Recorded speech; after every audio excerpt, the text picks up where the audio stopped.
What's up, YouTube? It's your favorite math teacher, Mr. Steven, coming at you with another video. I know it's been a while. It's been a while because I've been super busy. I'm sorry about that, but I did not forget about you guys, my subscribers. I appreciate all you have done. We've just reached 100 subs, so thank you. Don't forget to hit that subscribe button, and let's get started. Tommy elected to stay out of this video because it's going to be a short one. Nuh-uh. Do you want to say a quick hi? Yes, please. Okay. Come here. Oh, hello. Okay. Hey guys. Hi. Learn lots, okay? And work really hard. Yeah. Okay. Oh! Ouch. You're fine. I know. I'm good. Thanks. Little coffee? Now let's get rolling. So check it out. Today we're working on distributive property. Oh, totally forgot to open up my Epic pen. So we are going to be dealing with something that you guys are going to see a lot. And what's cool about distributive property, guys, is it's something that, really? There's an Epic pen if you guys are curious what that website is. Gosh. What's really cool about Epic pen is it works. Anyway, so distributive property, okay, is going to be something you're going to see throughout the math of your entire mathematical career. Okay, you're going to see it a lot. So I'm going to show you some tips, some tricks today, and really just what it is and common mistakes people make, okay? So first off, distributive property is basically this, okay? It's when you have a set of parentheses like these with things inside and a number right here on the outside, okay? Now there's a rule with distributive property that basically says you can take this number and multiply it by each of these individual numbers, and it'll get you the same answer as if you added these together and just multiplied. So I'm going to give you an example. So 4 plus 3, if I did parentheses first, is 7. And then bring my 3 down. 3 times 7 is 21. You guys guessed it. Good job. Good job, guys. Shh, stop. Oh, sorry. The other way to do it, right, is to multiply this number individually. So 3 times 4 is 12, plus 3 times 3 is 9, right? Notice 12 plus 9 is 21. You end up getting the same answer. Okay, so it's basically what distributive property is saying. However, it's not always that simple. Okay, and that's what I want to show you today, is that distributive property, usually you're going to get something along these lines. You'll get something where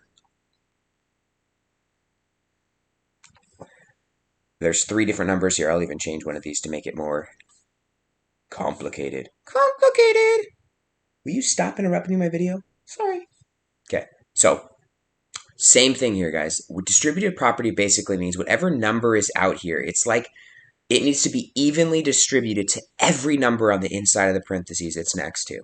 Okay, so you got it. Most biggest mistake students will make is they're going to take this 5, they'll multiply it by the first number, and they'll forget to multiply it by the rest. Okay, super important that you multiply it by all of the numbers. Okay, so I'm going to multiply 5 times x, because this is kind of like my dealer, my distributor. This is the one that is going to go to every single number. I'm going to multiply my 5 and my 3, and my 5 and my, and this is really the next mistake people make. So tune in, keep watching.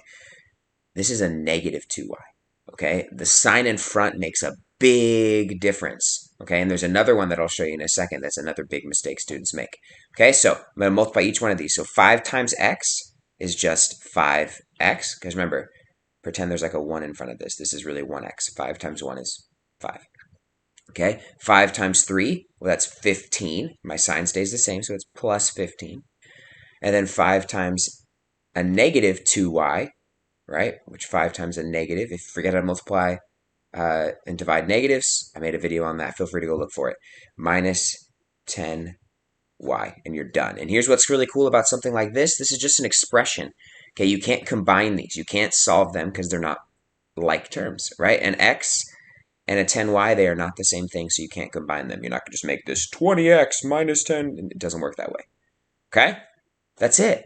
Like, that's really the kind of the simplicity of distributive property. The only other thing that you might see is you'll get something like this.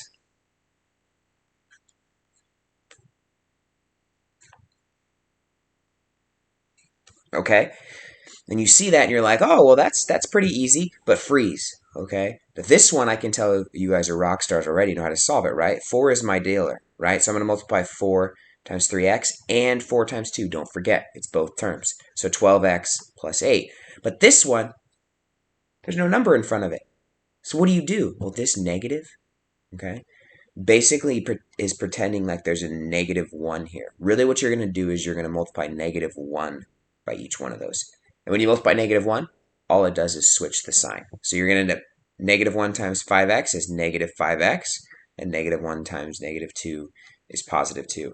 And then you're basically done. In this one, fun fact, you could combine like terms, right? I'm not going to do that right now, but these x's are the same, so you could combine those. And these non-variable terms are the same. You could combine those, but we're not going to do that. Okay, that right there is distributive property. You are now an expert. The true tricky part behind it, guys, is just to be able to remember that that number on the outside, you have to multiply by each number inside.